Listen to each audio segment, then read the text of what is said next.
Tell me what you see in these shapes. That's a nautilus shell. This one? A spider web. What about this one? That's a snowflake. Now, tell me what you see in this one.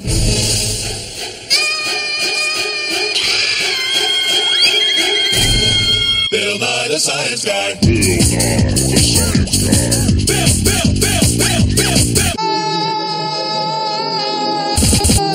Bill Nye the Science Guy. Brought to you by the Incorporated Corporation of Repetition Incorporated. We give you the same thing over and over and over and over and over.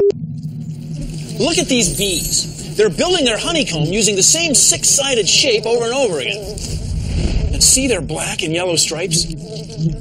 We recognize them as bees. And if you've ever been stung, you might make the connection between black and yellow stripes and danger. Watch out. We use black and yellow stripes to warn us of dangerous objects in the lab. It's a pattern. We recognize it. It repeats. We look for patterns. We see them. We smell them. We hear them. We look through them. Patterns help us organize information and make sense of the world around us.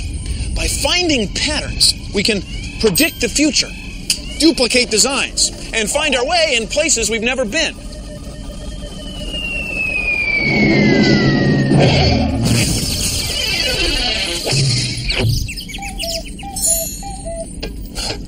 Take a look at this.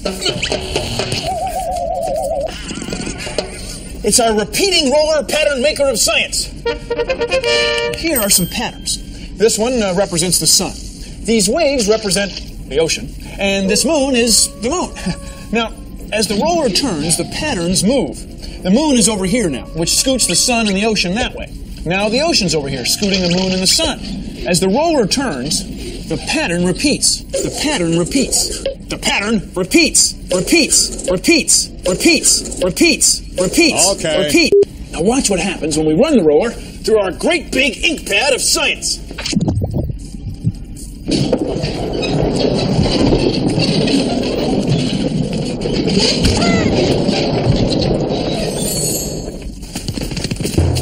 See, the same pattern repeats on paper because it was made when something happened over and over again. Oh, man. Oh, wow. You okay? I'm flat. Oh. He's okay. I'm okay. There are also patterns in time. This is a model of the Earth, a globe. Now let's say you're a human living on the Earth, and you are. Every day you can observe a pattern caused by the Earth's turning. Sunrise and sunset. Sunrise, sunset. Patterns are how we humans understand the world. Yeah. Go on.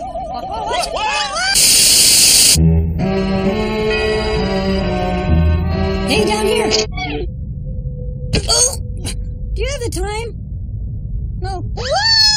Sunrise, sunset, sunrise, sunset.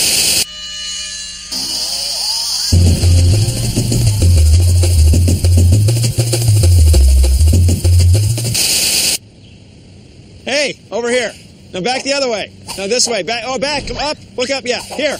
Right here. See? Hi. You had trouble finding me, didn't you?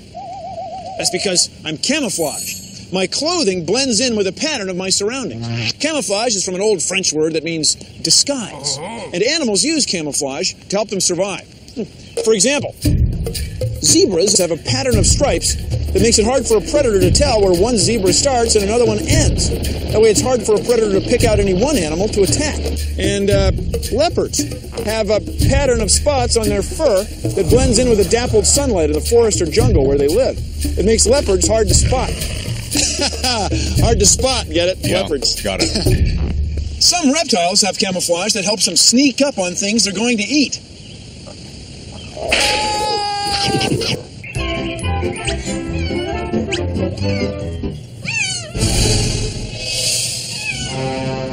Help! Help! Help! Somebody help me! Rumple is stuck in the tree! I can help. Who are you? I am Stripe Man. Oh, Stripe Man! And I glad to see you. Did you know Stripe Man can baffle predators by running in a flock with other Stripe Men? Wow. Can you fly up there and get Rumple? No, I can't fly, but if there were predators around, I could confuse them. Do you have superhuman strength to put the tree out of the ground and rescue Rumple? No, I can't do that either, but my vertical stripes make me look thinner. I'm Stripe Man. A lot of good that does Rumple. Spirals. This is a nautilus. It's an animal that lives in the ocean, and it builds a spiral shell. See, as the animal gets bigger, it needs more space. And because it has a spiral shell, it can add a new room by building just one new wall.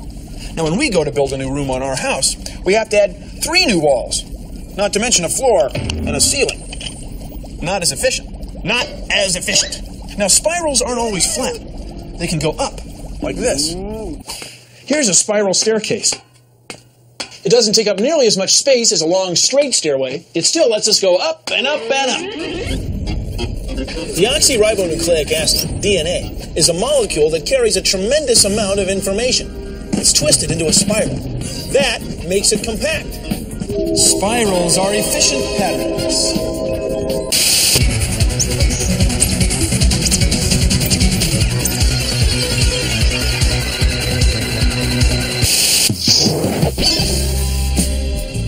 A tie-dye is a pattern you can make. All you need is a t-shirt, rubber bands, and a box of dye. First, take the t-shirt and roll it up. Then, use rubber bands to tie the fabric tightly. Keep doing this until the shirt is tied up in blobs. There you go. Here's one we prepared earlier. Follow directions on how to mix up the dye with a bucket of water. Here's some dye we prepared earlier. Submerge your shirt in the dye and hold it under with a stick.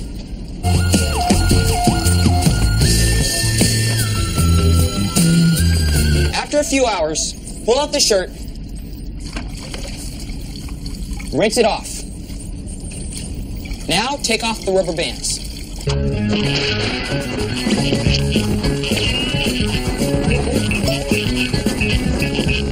Then when the shirt dries, you'll have a pattern that you can wear.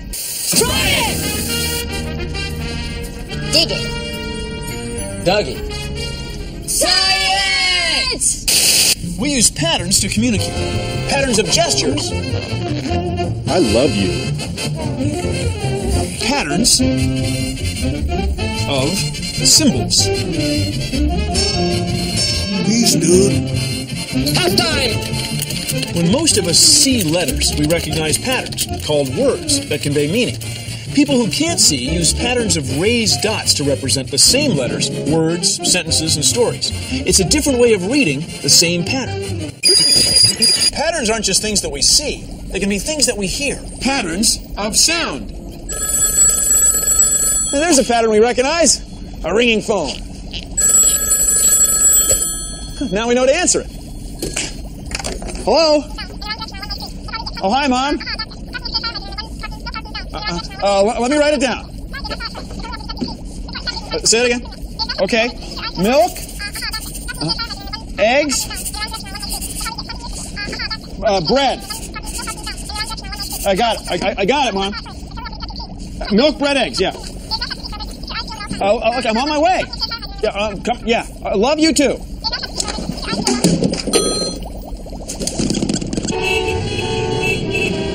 Horns make a pattern of sounds that we use to alert other drivers.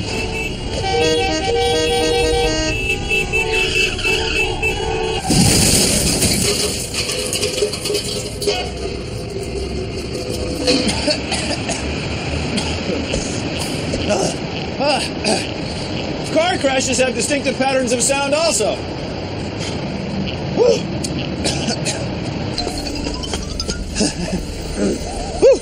And then there are sounds that are used for warning, like dog barks, bear growls, and rattlesnake rattles. Of course, humans use sound for warning too.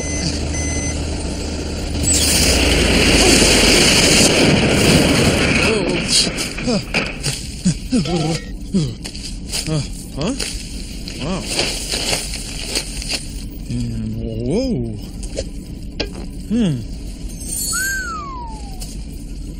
Then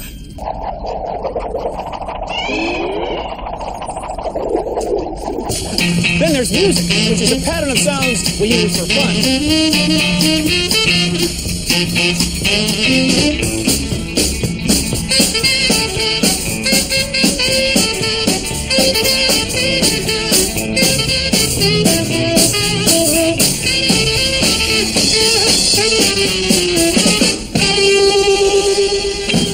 Sounds, patterns, music. Without space between my words, you understand a word I say, it's your gibberish. Without spaces in between my words, you wouldn't understand a word I'm saying. You just hear gibberish. To have a pattern, you have to have spaces. And now for my greatest pattern. Diamond head. Butterfly head.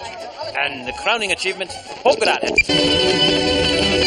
One of the great parts of my work here at MIT is to sort of hold people's attention for a moment in the world of science, training your eye to look more at details about everything, because really understanding details gives you an incredible amount of information.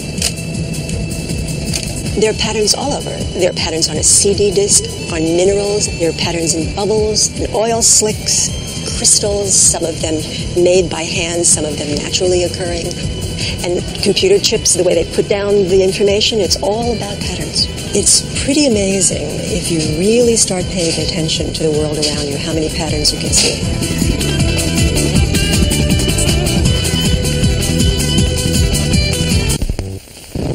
A long, long time ago, humankind foraged for food. But sometimes there were no berries to be found, and they went hungry. It was a tough existence. But then, humans discovered some patterns. They noticed that plants had a certain pattern of growth, from seed to growth to harvest to storage of the grain. They also noticed a repeating pattern in the daily temperature and length of sunlight. It was a pattern of seasons. Spring, summer, fall, winter. Once they realized these patterns of plants and seasons, the enterprising humans worked on matching them together. After much trial and error, the humans finally tasted success.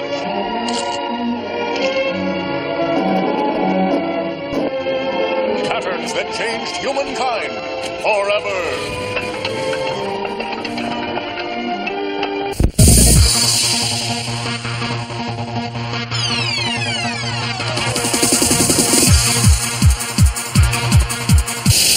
You and I are living things. We're part of a great big family pattern. Please consider the following. Humans, scientists, put living things in groups. For example, here's a giraffe, which is a lot like a zebra, which is a lot like a horse.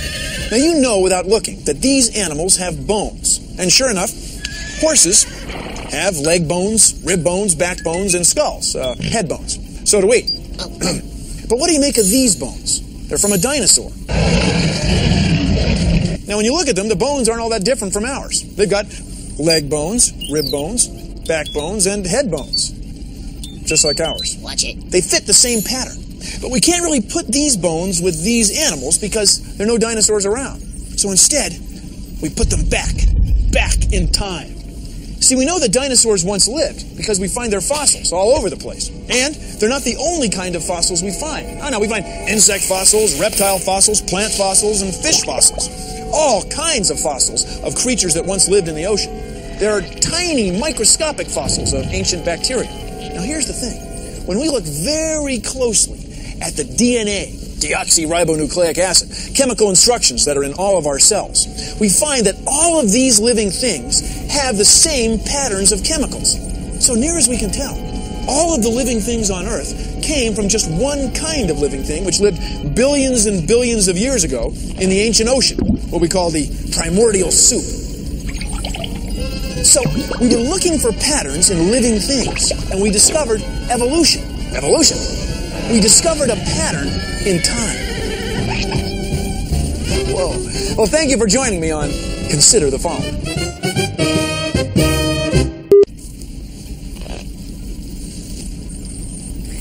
I don't know. Like all the yeah, there's a pattern.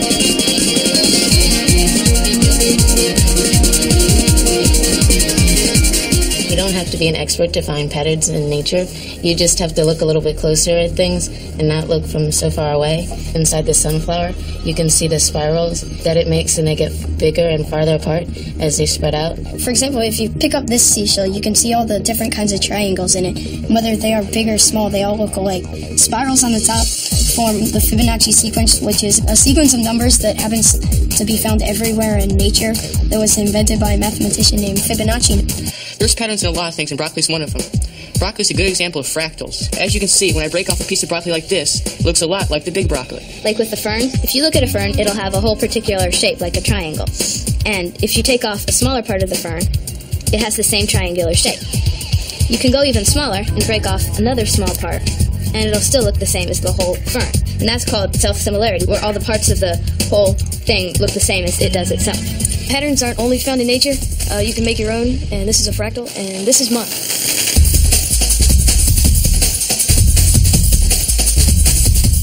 You can even use computers.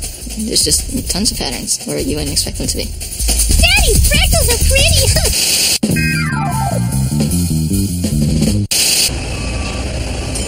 Patterns are everywhere! You can see patterns wherever we build things!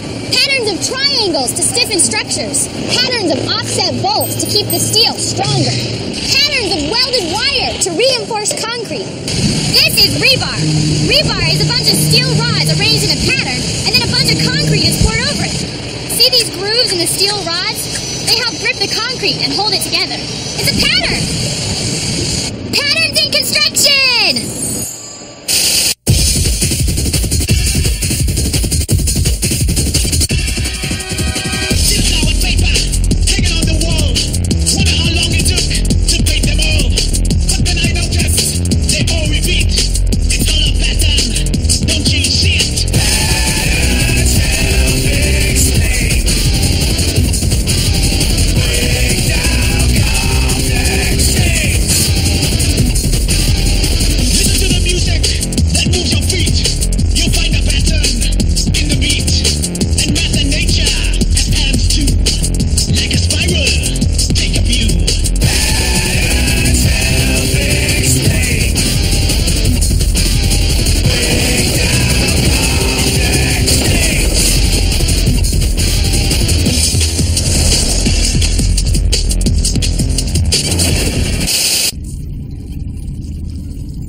Well, that's our show. Thanks for watching. If you'll excuse me, I've got some cryptic coloration patterns to analyze. See ya! Produced in association with the National Science Foundation. Patterns. Stripeman could climb this ladder and bring back Rumple. And, by the way, did you notice this ladder is composed of a repeating pattern of parallel rungs? Oh, Stripe Man.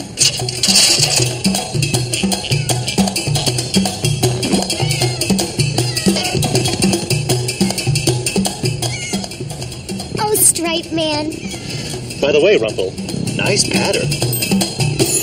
Patterns. If you know your patterns of stars, you can find your way around on the Earth's surface. Star patterns are powerful. Science! Patterns everywhere.